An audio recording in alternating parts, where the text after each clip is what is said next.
Camera is right there. Let me see. Yeah, right there. It says over there. Yeah, that's the camera. Okay, we're going live right now. You are live with Rabbi Yedidia Shofet. And tonight we have a new segment. It's a little bit different than the regular segments that you see on Facebook Live. Tonight's segment is an ongoing segment that will, God willing, have every Wednesday. And tonight we have a very special guest, and his name is Dr. Dan Kahan.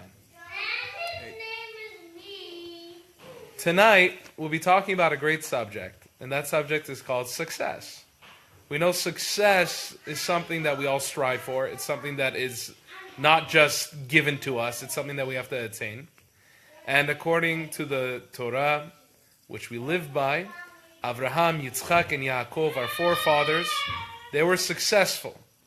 But they didn't just wake up in the morning and experience success. They went through adversity in their lives.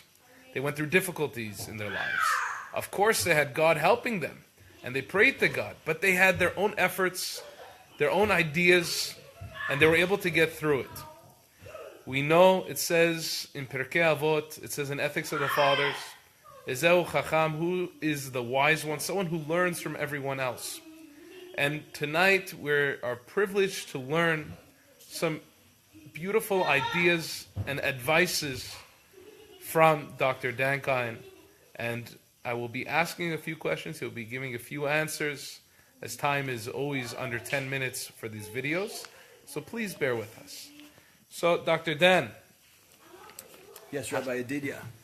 I'm excited. All right, excellent, excellent.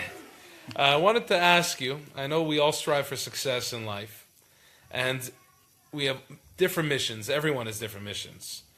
In life, you chose to be a doctor, Baruch Hashem. And B'ezrat Hashem, it's one of the greatest privileges to be a doctor, to save someone's life.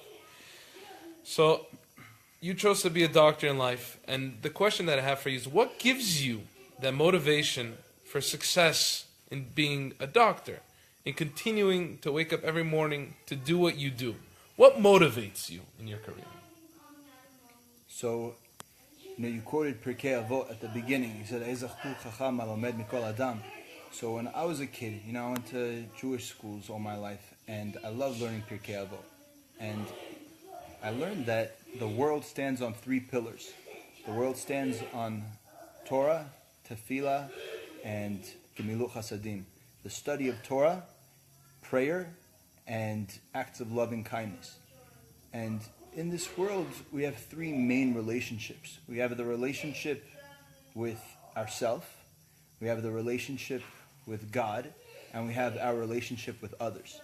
And in that same light, we have three ways of interacting with the world. Through our thought, through our speech, and through our actions.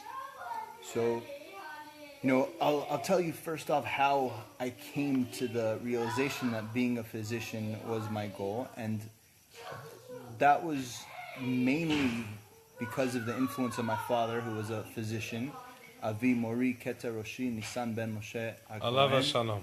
Alav Shalom. He passed away several months ago, and I miss him dearly, and he was always there for me with advice at those most critical moments when we make decisions that could take us in two totally different directions. And, after high school, at the beginning of college, he would always tell me, he would say, whatever you do, you're going to struggle, you're going to toil, you're going to be working hard if you want to be successful. You could be a garbage man, you could be a painter, you could be an accountant, a lawyer, a doctor, but you're going to work hard, you're going to sweat. And why not do something that gives you prominence, that gives you an in to constantly be helping other people? And obviously, every profession can help people. My dad's focus, because he was a physician, he was, he leaned on that. We're back. Direction. And after struggling with myself, with him, I realized that is a great calling, and I would love to do that, both financially and spiritually, and, just as far as the prominence that it holds. So that's why I chose to become a physician. And, with the three pillars that the world stands on.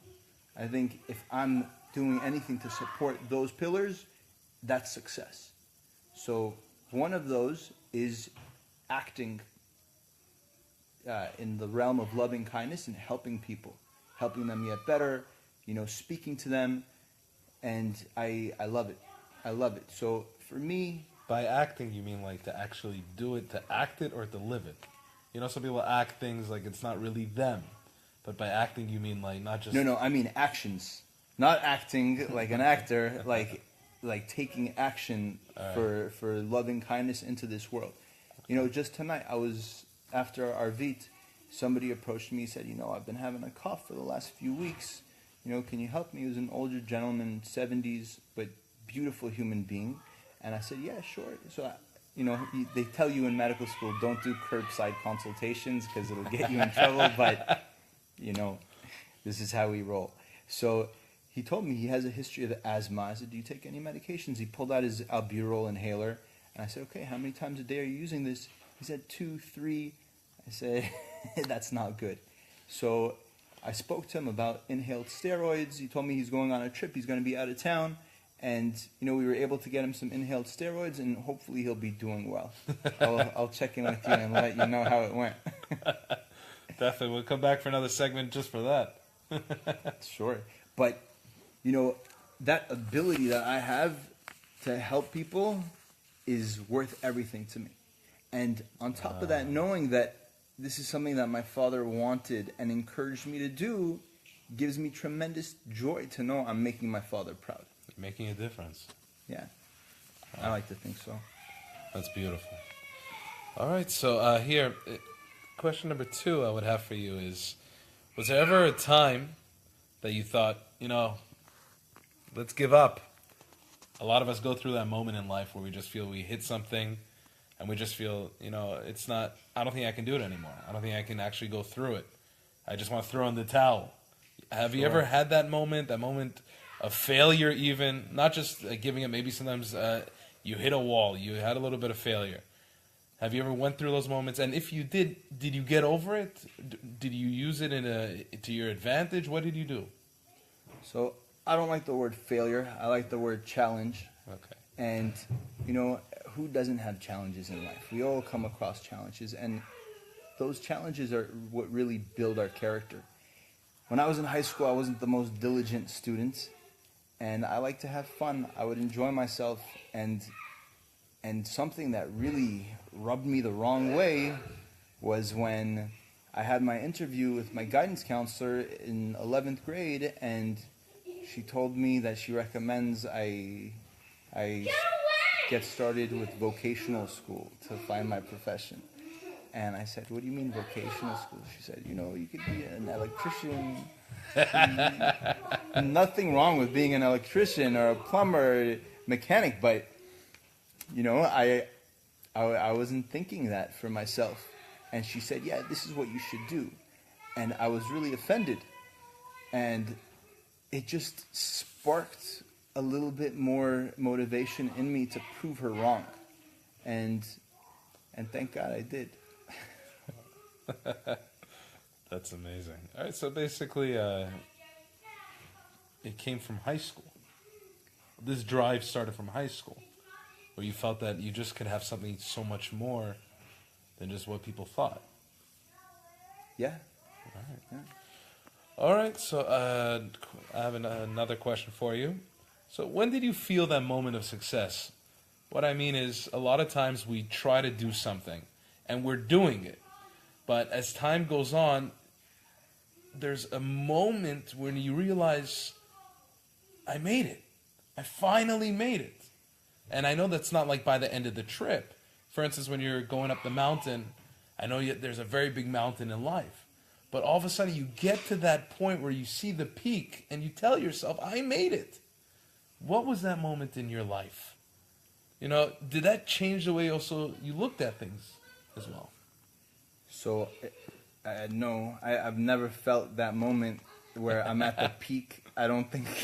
No, but I don't think there's something like that. But like for instance, like you went through many years of medical school, and there's I have a lot of friends as well they go through medical school, and a lot of them drop out. They don't see the end of school. Right. You know, they go through, out of the 7, 8, whatever, how many years it is, they go through those years, and after 3 or 4 years, that's it. It's done. So, like, was there a point that you saw that, along the journey, that you said, I'm going to finish this? Sure, there's tons of points like that, but I look at those as objectives attained, not reaching the peak of the mountain. It's just another step up that hill. And medical school, you got to be in it for the long haul. You got to take classes in college, you got to go to medical school, then internship, then residency. So it's many, many years, and I would never look at the big picture. I would take baby steps, and it was, finishing midterms, finishing finals, getting through semester by semester.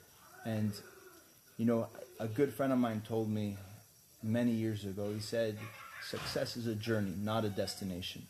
And I fell in love with that mantra, if you will. And that's been in my head ever since he mentioned it to me. And I love it because I'm on this journey. And, we hit success. We get our challenges, and that motivates us to do more and to do better and to get higher, and we do. And thank God, medical school was one of those objectives reached. Getting married, having kids, living in Los Angeles. Baruch Hashem. Baruch Hashem. So you're saying that basically that it continues those moments. It's not that I finally made it. It's I have so many more, steps to take. That's right. Okay. All right. And now the final question that we have for tonight's segment is, what advice would you give for others to find success in what they're doing or what they plan to do or what they're trying to do? So that's a difficult question. I haven't really thought about that too much, but I would say, obviously be passionate about whatever it is that you want to get involved with. It shouldn't be only about money, and you should really tie it into helping others. As Jews, we believe that we are our brother's keeper, and we do help, and we do have to keep a keen eye and ear on what ails society, what's bothering our brethren. And if we do that, we'll not only be able to act with loving kindness, we'll put good energy into this world, and we'll be successful, because if it's a need that's not met and that helps people, people are going to be attracted to it. And, really making it something bigger than ourselves is something that'll give us constant motivation. And even when it gets tough and we lose some of that motivation, we look at the bigger picture and the spiritual effects and the emotional effects that it has on ourselves and on others, and it keeps our motivation alive. Wow. So basically, whatever you want to do in life, don't look at it as if that it's just you. Make it a bigger picture. That's right. Wow.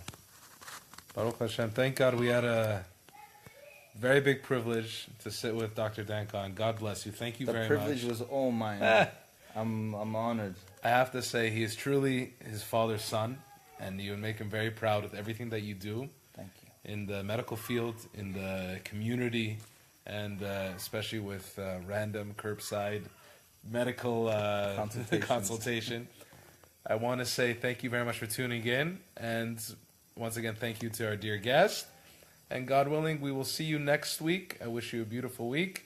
Please share this video so God willing, other people can also strive for better things in life, to bring success in their life, and of course, success in everything they try to do. I wish you a great night. Laila Tov.